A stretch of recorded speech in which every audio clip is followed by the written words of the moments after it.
बिस्मिल्लाहिर्रहमानिर्रहीम। अस्सलाम वालेकुम। आप देख रहे हैं अलिफ न्यूज़ और मैं हूं आपके साथ माजिद अली। शामिल करते हैं आज की वन लाइन हेडलाइंस। तुर्किया का इसराइल को सरप्राइज अहम ऐलान सामने आ गया। तुर्किया ने इसराइल के साथ तवानाई के मंसूबे मअतल कर दिए, जबकि तुर्किया के वजीर तवानाई ने इसराइल का दौरा मंसूख कर दिया जहां मुआहदों पर दस्तखत होना थे। तुर्की ने इसराइल के साथ तवानाई के तमाम मुआहदे मअतल करने का ऐलान किया। तुर्क वजीर तवानाई ने दोनों मुल्कों के दरमियान कशीदगी के दौरान दौरा तिल अवीव भी मनसूख कर दिया। तवक्का की जा रही है कि तवानाई के सौदों की मअतली से दोनों ममालिक के लिए अहम असरात मुरतब होंगे। रूस ने नए दफाई निज़ाम के जरिए यूक्रेन के 24 जंगी तैयारे मार गिराए। रूसी वजीर दिफा ने बड़ा दावा कर दिया। रूस की वजीर दिफा ने कहा है कि मुल्क की फ़ौज के पास एक नया दफाई निज़ाम है और इस निज़ाम की मदद से इसने गुज़िश्ता चंद दिनों में यूक्रेन के 24 जंगी लड़ाका तैयारे मार गिराए हैं। रूस की वजीर दिफा ने कहा है कि रूसी एयर डिफेंस ने बहीरा बाल्टिक के ऊपर 2 फ़ज़ाई अहदाफ का पता लगाया और इनकी शनाख्त और मुल्क की फ़ज़ाई हदूद की खिलाफ वर्जी को रोकने के लिए एक लड़ाका तैयारा रवाना किया। रूसी लड़ाका तैयारे के करीब आते ही 2 अमेरिकी बमबार तैयारों ने अपना रास्ता बदल लिया और सरहद से दूर चले गए। कतर में जासूसी के इल्ज़ाम पर भारतीय बहरिया के 8 अहलकारों को सज़ाए मौत। कतर की अदालत ने भारतीय बहरिया की जानिब से जासूसी के लिए भेजे जाने वाले 8 साबिक अहलकारों पर जुर्म साबित होने के बाद सज़ाए मौत सुना दी। कतरी अदालत की जानिब से सज़ाए मौत सुनाए जाने के फैसले की भारतीय वजारत ख़ारजा ने भी तस्दीक कर दी है। भारतीय बहरिया के साबिक अहलकारों को 2022 में कतर के ख़िलाफ़ इसराइल के लिए जासूसी करने पर गिरफ्तार करके जेल भेजा गया था। गजा में जारी जंग पूरे मशरिक़ वस्ता को लपेट में ले सकती है, रूसी सदर ने खबरदार कर दिया। रूसी सदर व्लादिमीर पुतिन ने गजा की सूरत हाल को तबाहकुन करार देते हुए खबरदार किया है कि गजा में जारी जंग पूरे मशरिक़ वस्ता को अपनी लपेट में ले सकती है। रूसी सदर ने कहा है कि गजा में हज़ारों अफराद पानी, बिजली, खुराक समेत बुनियादी सहूलियात से महरूम है। गजा में बेगुनाह ख़वातीन, बच्चों और बूढ़ों को दूसरे लोगों के जराइम की सज़ा दी जा रही है। अमेरिका हस्पताल पर इसराइली बमबारी में शरीक जुर्म है शमाली कोरिया। शुमाली कोरिया ने गजा के हस्पताल पर इसराइल की जानिब से की गई वहशियाना बमबारी में अपने सबसे बड़े हरीफ मुल्क अमेरिका को भी शरीक जुर्म करार दे दिया। आलमी खबरसां इदारे की रिपोर्ट के मुताबिक शुमाली कोरिया के वजारत ख़ारजा के तर्जुमान ने अपने एक बयान में गजा के हस्पताल पर बमबारी का जिम्मेदार इसराइल को ठहराया। तर्जुमान ने कहा है कि इसराइल खुलेआम जंगी जराइम कर रहा है और इसको अमेरिका की सरपरस्ती हासिल है। उन्होंने दावा किया है कि अमेरिका इसराइल को फ़लस्तीनियों पर बग़ैर किसी खौफ के मुज़ालिम ढाने का इशारा दे रहा है। सऊदी वज़ीर दिफ़ा से बरतानवी हम मनसब की मुलाकात। सऊदी वज़ीर दिफ़ा शहज़ादा खालिद बिन सलमान ने बरतानवी वज़ीर दिफ़ा के साथ अहम मुलाकात की। सऊदी मीडिया के मुताबिक मुलाकात में सऊदी अरब और बरतानिया के स्ट्रेटजिक ताल्लुकात का जायज़ा लिया गया। मुलाकात के दौरान दोनों मुल्कों के अस्करी और दफाई शोबों में दो तरफ़ा ताउन पर भी तबादला ख्याल किया गया। सऊदी मीडिया के मुताबिक सऊदी अरब और बरतानिया के दरमियान दो तरफ़ा ताउन जदीद खतूत पर इस्तेहवार और मजबूत करने पर बातचीत की गई। मुलाकात में गजा और गिरदोनवाह में बढ़ती हुई फौजी कशीदगी पर भी बातचीत हुई। गजा से किसी को नकल मकानी की इजाज़त नहीं देंगे, मिस्र की फ्रांस को यकीन दहानी। मिस्र के सदर ने फ्रांसीसी हम मनसब एमानुएल मैक्रोन से मुलाकात में यकीन दहानी करवाई है कि गजा से किसी को नकल मुकानी करके मिस्र में आने नहीं दिया जाएगा। अरब मीडिया की रिपोर्ट के मुताबिक फ्रांस के सदर एमानुएल मैक्रोन इसराइल के दौरे के बाद मिस्र पहुंचे और अपने मिस्री हम मनसब से मुलाकात की। दोनों रहनुमाओं ने गजा और मशरिक़ वस्ता की सूरत हाल पर तबादला ख्याल किया। अमेरिका की गजा में इंसानी बुनियादों पर जंगबंदी के लिए इसराइल से बातचीत।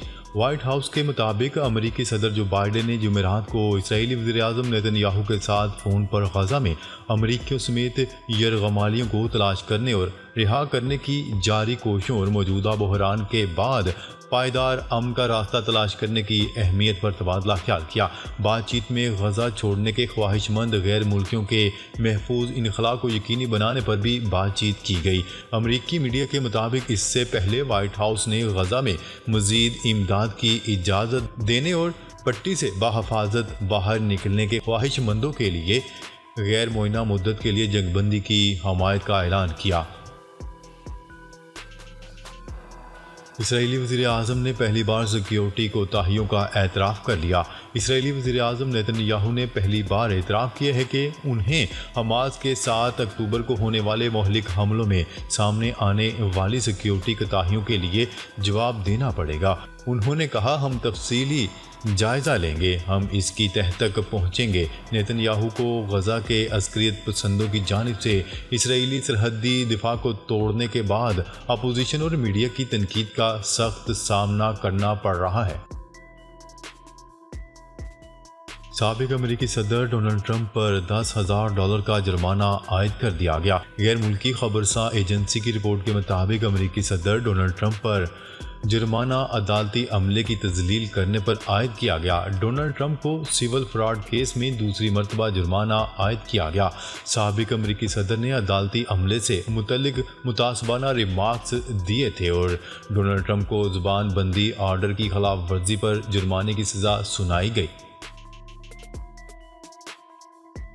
मेरे बयान को गलत रंग दिया गया, हमास का दिफा कभी नहीं किया। Antonio Guterres.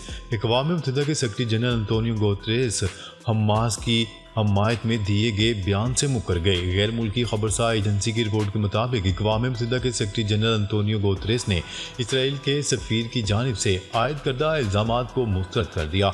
उन्होंने कहा है कि हमास का दफा कभी नहीं किया, ताहम इंसानी हकूक़ की खिलाफ वर्जियों के खिलाफ जंग जारी रहेगी। अंतोनियो गुतेरेस ने कहा है कि सलामती कौंसिल में दिए गए मेरे बयान को गलत रंग दिया गया। मैंने कभी नहीं कहा कि हमास की कार्रवाइयाँ दुरुस्त हैं।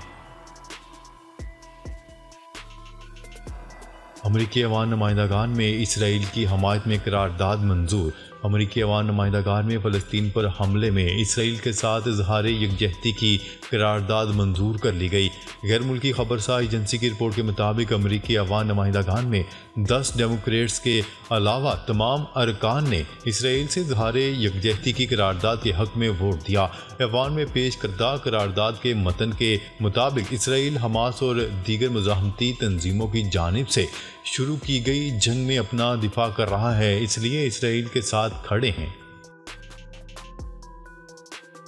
डॉलर की कदर में मामूली कमी। स्टॉक मार्केट में ज़बरदस्त तेज़ी का रुझान। मुसलसल 3 दिन के इजाफे के बाद अमेरिकी डॉलर की कदर में मामूली कमी रिकॉर्ड की गई। कारोबार के आगाज़ पर इंटर बैंक में डॉलर की कीमत में 13 पैसे कमी हुई, जिसके बाद डॉलर 279 रुपये 75 पैसे का हो गया। तैयारियां मुकम्मल, इंतखाबात मुलतवी होने का कोई इम्कान नहीं। इलेक्शन कमीशन ने इंतखाबात में ताख़ीर के हवाले से क्या ज़राइयों की तरदीद करते हुए कहा है कि इंतखाबात मुलतवी होने का कोई इम्कान नहीं।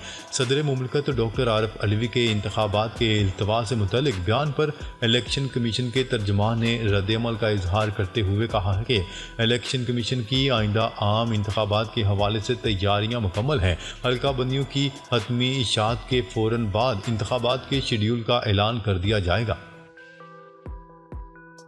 पाकिस्तान स्टील मिल्स का माली खसारा, 4 सालों में हज़ारों मुलाजमीन फारग। पाकिस्तान स्टील मिल्स के बोझ को कम करने के लिए गुज़िश्ता 4 सालों में 5282 मुलाजमीन को नौकरी से निकाला गया। न्यूज़ रिपोर्ट के मुताबिक पाकिस्तान स्टील मिल्स के निकाले जाने वाले मुलाजमीन की तफसीलात के मुताबिक मुलाजमीन को 3 मुख्तलिफ हिस्सों में नौकरियों से फारिग किया गया। अल अजीज़िया और एवनफील्ड रेफरेंस नवाज शरीफ की सज़ा के खिलाफ अपीलें बहाल। इस्लामाबाद हाई कोर्ट ने अल अजीज़िया और एवनफील्ड रेफरेंस में साबिक वज़ीर आज़म नवाज शरीफ की सज़ा के खिलाफ अपीलें बहाल कर दी। Chief justice Islamabad high court Aamer Farooq और जस्टिस मियां गुल हसन औरंगज़ेब पर मुश्तमिल डिवीज़न बेंच ने पाकिस्तान मुस्लिम लीग नून के कायद और साबिक वज़ीर आज़म नवाज शरीफ की अल अजीज़िया और एवनफील्ड रेफरेंस में सज़ाओं के खिलाफ अपीलों की बहाली पर समाअत की। समाअत के दौरान साबिक वज़ीर आज़म नवाज शरीफ भी अदालत में मौजूद रहे। समाअत के आगाज़ पर कौमी एहतसाब ब्यूरो के प्रोसिक्यूटर ने अदालत को बताया कि हमने दोनों अपीलों के हक़ाइक़ और कानून का मुताला किया है। नाज़रीन, अब तक के लिए इतना ही। मज़ीद खबरें लेकर बहुत जल्द आपकी खिदमत में हाजिर होंगे। तब तक के लिए अपना ख्याल रखिएगा। अल्लाह निगहबान।